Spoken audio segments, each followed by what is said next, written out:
What up, Instagram and YouTube? It's your boy Salty Redcorn, and I'm back with another ill-prepared knife review video. It's raining outside. I've been feeling under the weather, but let's get back to it. Today I want to talk about the Spyderco Mule team, okay? Had this knife for a few months. I've been testing the knife out, and I've been testing it without scales, right? Shield Arms sent me a slab of this jungle wear marble fat carbon fiber, right? He said, do what you want with it, man. It's all yours. So right in my head, I knew exactly what I was going to do. This thing needed scales in the worst way, okay? So putting these scales on or making these scales really changed my opinion and my outlook on the knife itself. Before I put the scales on, I just couldn't fathom in my head how the shape of the handle was going to be comfortable. I couldn't find a way to hold it that felt good. And I did put the scales on, and I put them on in this standard configuration. And the reason that I did that is because for fairness in testing, I wanted to see how it felt. I did have plans. What I mean by that is I had plans to like shorten up the knife, add a finger choil, do like a blade chop, Warncliffe style thing. But for all fairness, the first thing I wanted to do was try it in the standard configuration. And after putting the scales on this way, the knife feels great in hand, right? I get it now. It feels really good in hand. There are no issues. Ergonomically, it feels very good for me. So I'm glad I did it that way. I left them in the slab style.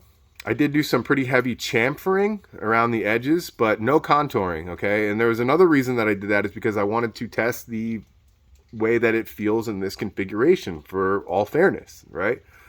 In the future, I may fully contour this carbon fiber. All right, but for now I'm testing it this way and it feels really good. I almost don't see any need to contour them at all, but I think maybe for aesthetics it might look cool if it was contoured. But they feel great right now. All right, and you guys can do this kind of thing at home, and that's part of the reason that Spyderco made the Mule team. Number one, the reason was to test different steels, all right? It's for the end user to try out different steel products without having to buy a full production knife. You could buy the Mule team and test until the cows come home.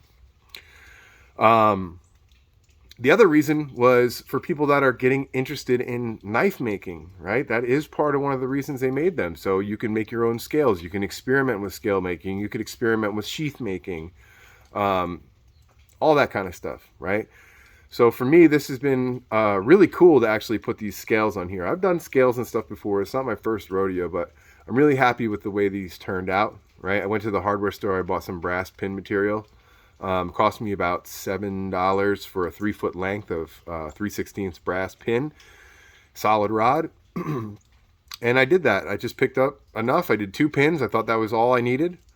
I cut a basic shape out, and then I did all the rest of the work on a 4-inch belt grinder over here in the garage, and it came out great. I used a 5-minute epoxy, inexpensive 5-minute epoxy, and yeah, I like the way it came out. It came out great. It feels good. The chamfering's nice, right? I didn't change the shape at all, right? All I did was chamfer the edges. And a little bit about the knife itself. This is a Spyderco. I don't remember what number it is, but it's in PD1.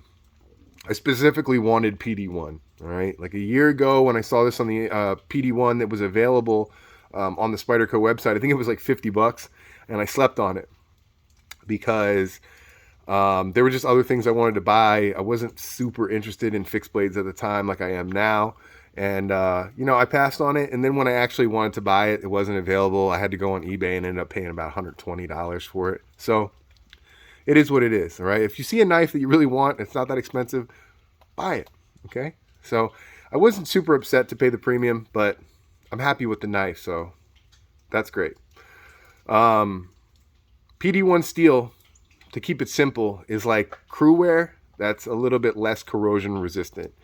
And if you guys know me, non-stainless steels are kind of my thing, all right? I do plenty of food cutting and stuff like that, so normally my non-stainless steels will just kind of collect their own patina, and they stay rust free for the most part. I never really have any rusting problems because I do a lot of cutting with them, and I just form a patina on there, and I like patina, right? With this knife I haven't gotten any of that, so I feel like this is like, as far as corrosion resistance, this is probably close to 3V in corrosion resistance. The cutting performance and all that stuff is very similar to Crewwear, like I said. Just a little less stainless than Crewwear, okay? These are made in Taichung, Taiwan. Very nice belt satin. I really like, I'm not a super big satin fan, but I like the belt satin that they do in Taiwan. It's very coarse, and it's definitely, it holds up good, and I like that, okay? I like the leaf-shaped blade. It's kind of, for me, a mix between like a Tenacious and a Manix 2, right? It's a nice leaf shape. I did have plans, like I said, to change, the blade shape, but for now, I'm just going to leave it just the way it is. I'm going to get a sheath made for it. Or I'm considering making my own sheath, but I like the knife so much that I think I might have like a nice sheath made for it from like belts, Beast Belts and Knives. He does some really cool custom stuff. Really good at keeping an edge, right? I did send this knife off to Mikey. He wanted to try out the Mule team. It's been something that's on his radar, and I said, yeah, bro, check it out. I'll send it to you. You do what you want with it and let me know what you think. And it was very sharp from the factory, but Mikey got it, and Mikey, he's got a sharpening service, and he sharpens really, really good freehand. So he definitely put a spicy edge on this thing, and it's holding up super, super good. So that's that. And you can make your own sheath. My sheath is crummy. My sheath is from like a Pakistan Timber Rattler knife. It just so happens to fit in there. I don't have any other way to carry it right now. So I just usually slip this in my pocket. There's no retention. It's just something to keep, the blade from, bouncing around in my pocket and cutting my pants and my legs and stuff like that. So I'm definitely going to do a better sheath in the future, but I like this knife a lot. This is the Spyderco Mule team, PD1 with salty red corn custom scales. All right. Enough about that. Let's talk about my EDC. So I am carrying this knife today. I haven't been carrying a lot of folders, right? I haven't been carrying a lot of folders, and that's because I'm just getting kind of really into fixed blades right now. Olight i3T EOS to match the green. I am carrying the Axial Gear pinch bar, right? I used to make fun of people that carried pry bars. I'm like, you're so cool. And now that I got one, I'm like, wow, what a dork I am for making fun of people that had these, because this one in particular has been super useful for me. This is the only one I've ever had, the only one I've ever tested, and I really like it a lot. All right. Axial Gear makes really awesome stuff. So Axial Gear pinch bar. Let's talk about my watch. Casio Oceanus. This is a $500 Casio watch. All right. This is the T200. It has Bluetooth capability, uses radio frequency to update the time constantly, so it always stays on times. If you jump back and forth from time zone, it's automatically going to change that stuff for you. Beautiful fit and finishing on it. They have a black one. They have a stainless one. Obviously, you guys know I like the black stuff.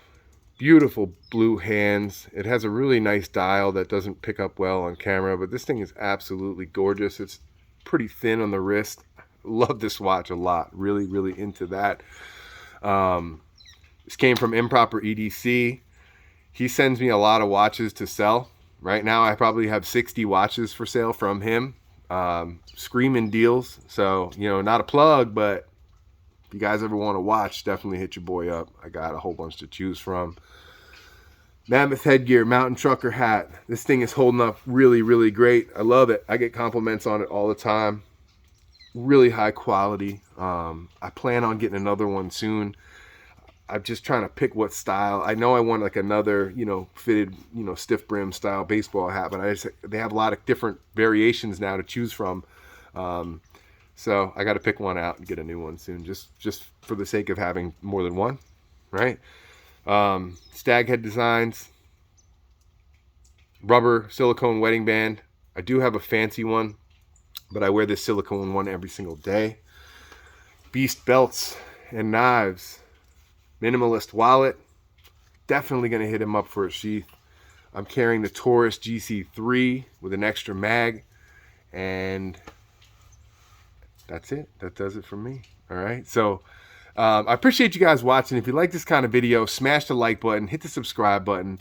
Tell your boy Salty Redcorn what you want to see, and I'm going to do my best to make it happen. I'm going to try to get back in the groove here, making some more videos. I have been sick, so whatever. Your boy fell off a little bit. But yeah, until next time, stay safe, and I love all you guys. Peace out.